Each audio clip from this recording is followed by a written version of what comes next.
All my money is gone. I need the money for my sister's operation. You're so wicked and heartless. They blocked me. It's not going again. I don't know what to do. These Yahoo Boys are of the devil. Nothing you fit tell me. A lot has been attributed to the situation of the Nigerian economy, but there is a menace that is rarely talked about. It is an evil that has sunk its roots deep into the very concept of the name Nigeria. Fraud. Its roots run so deep, it has become a culture in modern Nigeria, and this culture is enabled by citizens who don the title Yahoo Boy. Among other titles are G-Boy, BTC Boy, Benefits Boy, Elon Musk Boy, Nigerian Prince, Pablo, to mention but a few. This title knows no gender, age, or religious affiliation. Your own pastor could be a Yahoo enabler or a Yahoo Boy. I decree and declare every month confirmation. Every week confirmation. The fuel that keeps this culture burning has been attributed to desperation, the need to get rich quick, the need to survive, peer pressure, among others. But is that the case? Or is this just a case of greed made manifest? These fraudsters take it upon themselves to strip people of their hard-earned money by using dubious tactics, consequently squandering that money to maintain their affluent lifestyles and show off on the internet.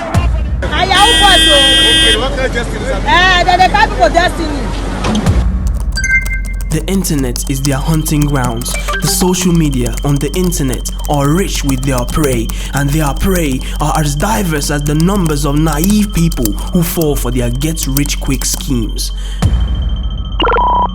You know, this money was going to help us have our lifestyle together, you know, build ourselves back together, and that's been taken away from me now. I had to sell my house because I took a mortgage on my house.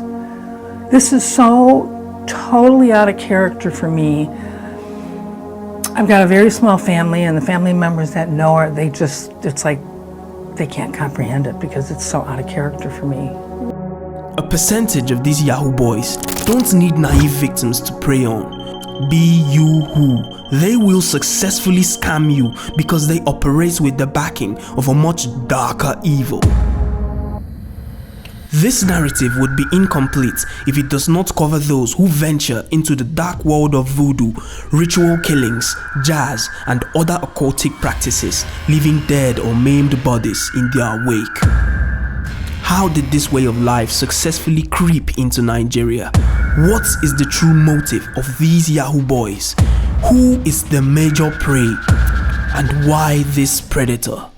Nothing you fit tell me. These boys are of the devil. Nothing you fit tell me.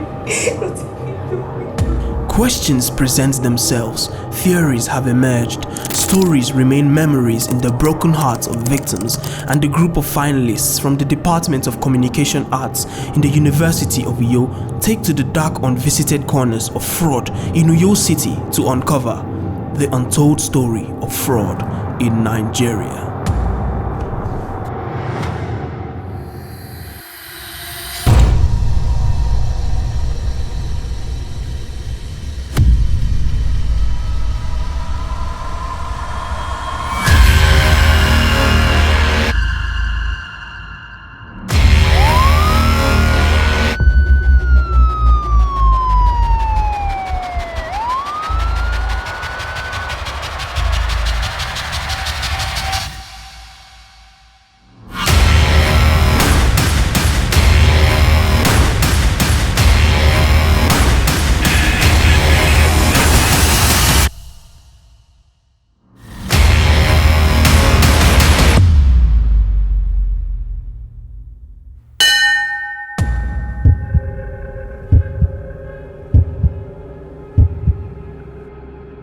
How long have you been in the business? A long time. I don't dey pray even before I do maintain and drop Yahoo Day.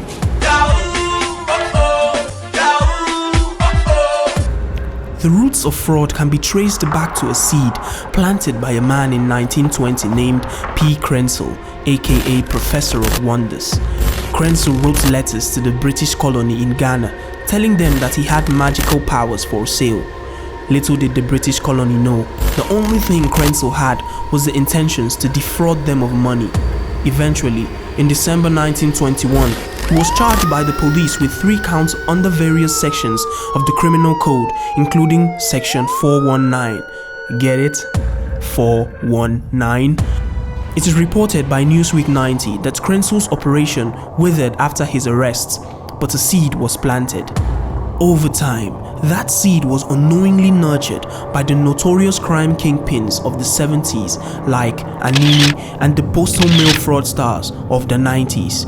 However, postal mail fraud started to decline in the late 90s because cyber cafes emerged in major Nigerian cities. This is what caused the rise of cyber fraud criminals known as Yahoo Boys, named after the online mailing service Yahoo Mail. These individuals engaged in fraudulent activities primarily at cyber cafes, using them as hubs to interact with their potential victims. But by the mid-2010s, cyber cafes became less active and appealing as internet-enabled computers became more accessible and prevalent. The rise of the internet and the accessibility of the devices to easily access it gave birth to a different breed of fraud, and the seed that was planted in the 20s has grown into a colossal tree that is damn near impossible to fell.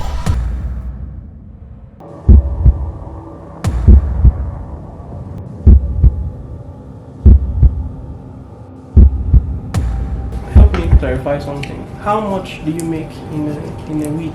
It depends on how your power reach now. As you dey praise, you go see money.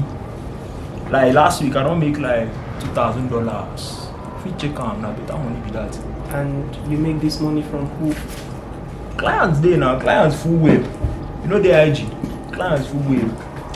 It depends on the kind of work wey you dey do. So if you do relationship, do investment. Investment money dey plenty like this. You get one of my nigga, Emeka. They stay in now, you don't come and go Canada. Emeka don't make like $2 million for investment work. A large number of these scammers prefer to remain anonymous.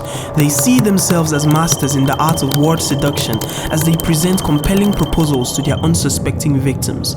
These G-boys have even been said to have the IQ level and skill level to rival the United States Federal Bureau of Investigation. Yes, now you get one of my guys where they pray steady. Even FBI no fit catch up. Now small years if fit catch up. Nobody fit tell that guy they invisible. It just seems ironic, paradoxical and wasteful, doesn't it? The intelligence that could be used in profitable ways to help the society and economy is the same intelligence that is used to bring down the image of Nigeria.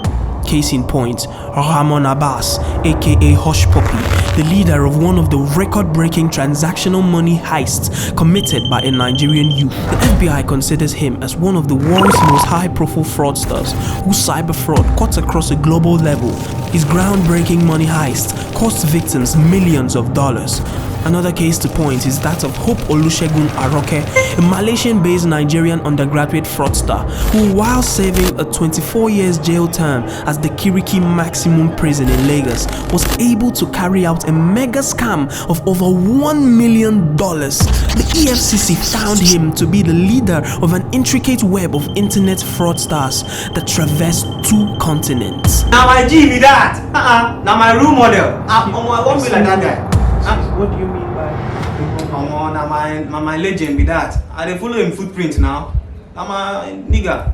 These boys draw their inspiration from wealthy Yahoo boys like Mumfa, Invictus Obi, Eriga, with desire to bowl like them.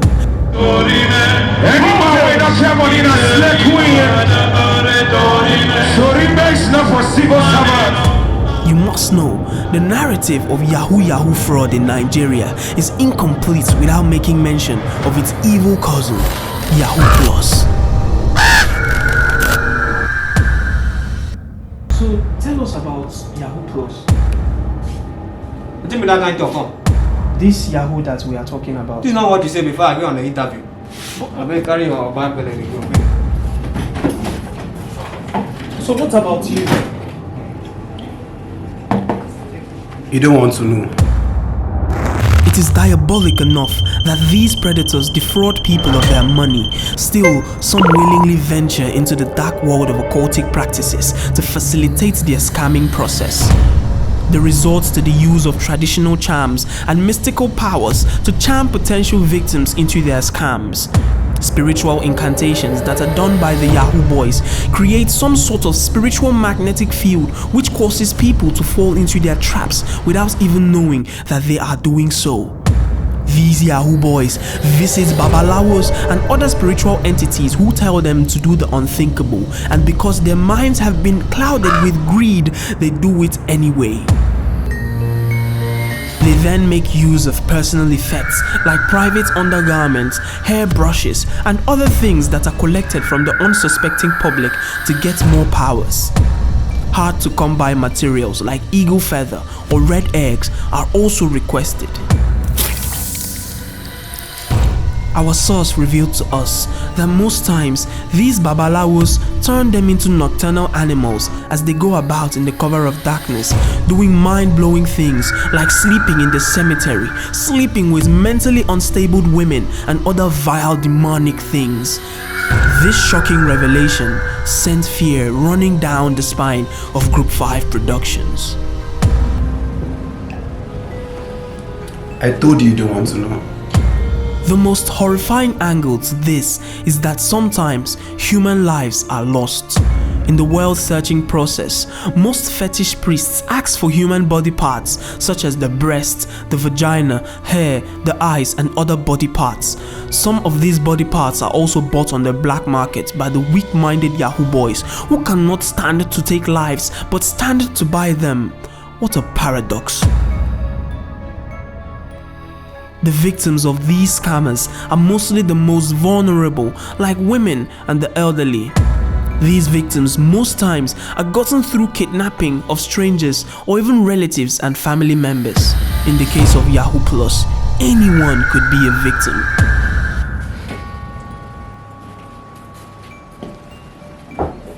Don't you care how your victims feel after you scam them of money? Why should I? Why should I? These Oyibo people we don't dey thief from our great grandfather. I just dey collect wetin be my birthright. What about your fellow Nigerians that you are scamming? That one no concern me, guy. You no concern me. Go we punish that bastard that scammed me. Go we punish him.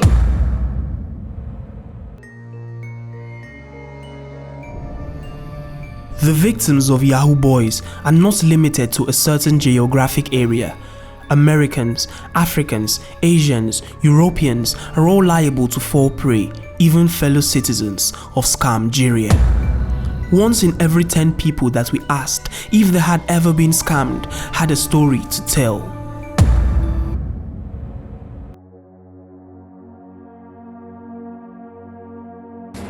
Does it still bring memories? Yes. Can you tell us about it? I don't know where to start from. You can start from the beginning. I'm still trying to process the whole thing. They sent me a message on Instagram. They asked me to be their brand ambassador for glasses. Okay. This is all I've ever wanted. Do you get? To be a model. So I was interested and I asked. He said I should pay 50,000 naira for registration. And I paid. You paid the 50k? I did. I gave them the 50,000 naira. This is it. I've been calling. Video call, voice call. They blocked me. It's not going again. I don't know what to do. My own don't tell, but anytime I remember that thing, they always pain me. Remember when Bitcoin the trend for Nigeria now, when everyone making profits, like cashing out. Somebody chatted me up on Telegram. I don't even know how the person got my number, telling me, if you invest in Bitcoin, under 2 days, your 1 million can turn to 10 million. I was like, you sharp guy like me now. Why? Me too, I want to invest. I just, for my business now, I come out 10 million, say, if I feel make the least 2 times, 3 times the 10 million, I go there alright.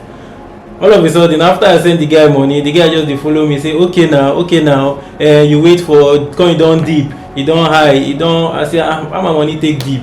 And so before you know, the guy blocked me till today. I know if I remember the thing, they always pay me at the first guy. Just yesterday, they said they were customer care for my bank and they needed to change the name of my BVN.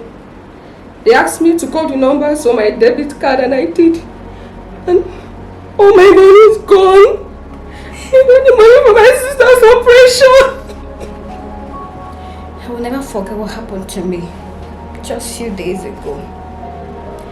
On my way to the bank to get money to buy things for my baby. Immediately I boarded the keke, getting to the place I was supposed to withdraw. Coming down, someone just greeted me. Madam, good evening, no. And that was the end. I didn't even know what happened. I don't even know what is happening at all. The next thing I knew was I was at home, receiving a alert that there was no money again in my account. I didn't even know where to start from.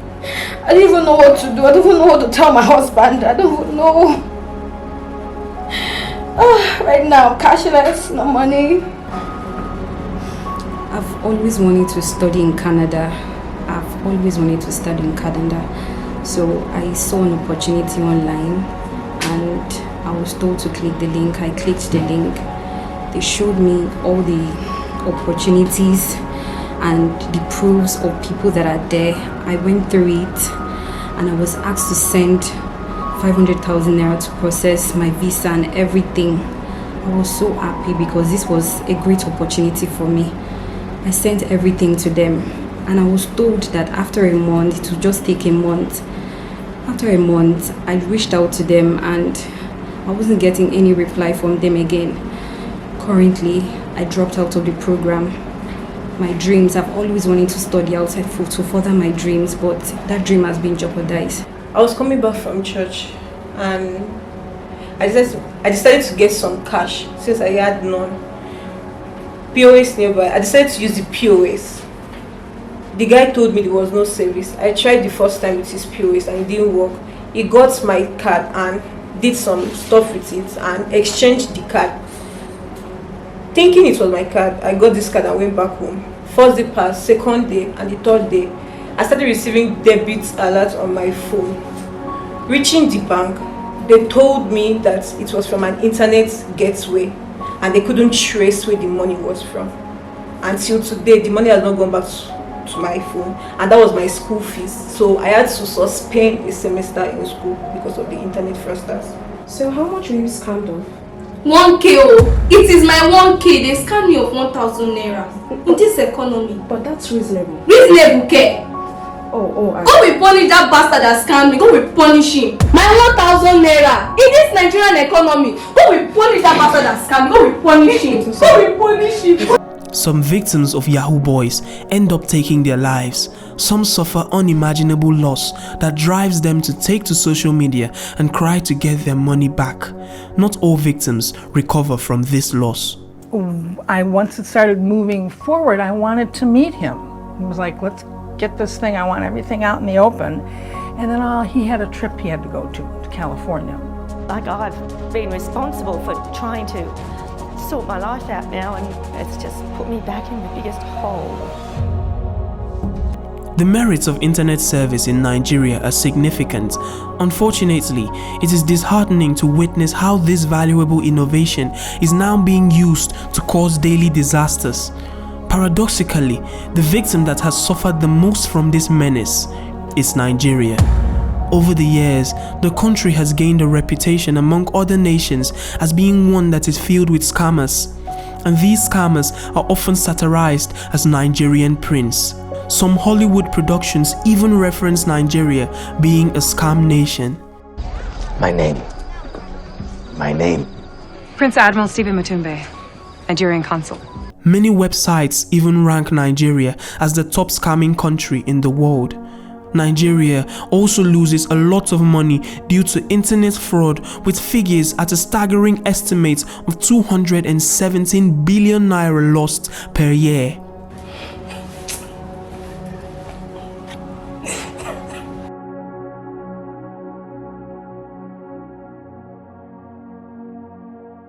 In 100 years, will Nigeria have evolved above fraud, or would it become even worse? Is it possible to uproot the gigantic monstrosity that P. Crenshaw planted? I don't think so. Why do you say so? How people want to survive. What people? People like us, not be everybody get the privilege. They get the level where they to come stand here, they talk to me. Not be everybody.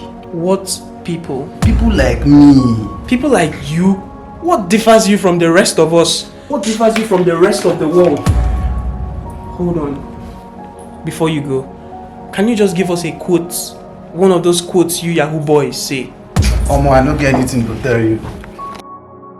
So what about you? Sure. So, Battery way full go still low. Battery way low go still full. My brother will say, me our charger no spoil.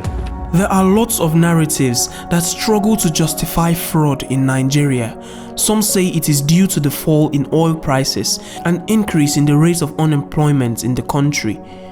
Others say, Hey, press your phone, big man, press your phone, money dey inside now. You understand? All this thing they pay, they keep clients, they pay well. fraud is not just the symptom of a larger problem. Fraud is a large problem, and no narrative can justify this atrocious manifestation of greed, discontentment, sin, and sheer wickedness. The uprooting of this tree begins with you. It begins with understanding that there is no justification for scamming people of their hard-earned money, even if life has dealt you a pile of shit. As they say, every good or bad thing comes to an end, and the bad ones come with a full truckload of repercussions, as it is in the case of Yahoo fraudsters, because whatever it is you get from the devil, he gets it back in double fold. The charms, jazz, and incantations will wear off, and the had-I-known complex will manifest. Most times, as seen on social media, they run mad, die before their time, or get arrested, doomed to spend the rest of their days in an abyss of pain and regret. There is a generation of people that are going to be so blessed. Nobody can say you did ritual, because ritualists can't have that kind of money. There's a kind of money that Yahoo cannot produce. We are not talking of buying Benz. We are talking of buying streets. If being a Yahoo boy is your aspiration, then your mind is too small. To uproot this tree, learn a skill, go to school, learn a trade, or find a legit way to make money online, because the steady influx of cash you'd get from nefarious activities is not going to last forever, and your youthfulness won't last forever. So use your time wisely. It is up to you to decide what you want to build: generational wealth or generational curses, a life of bliss or a premature rest in peace.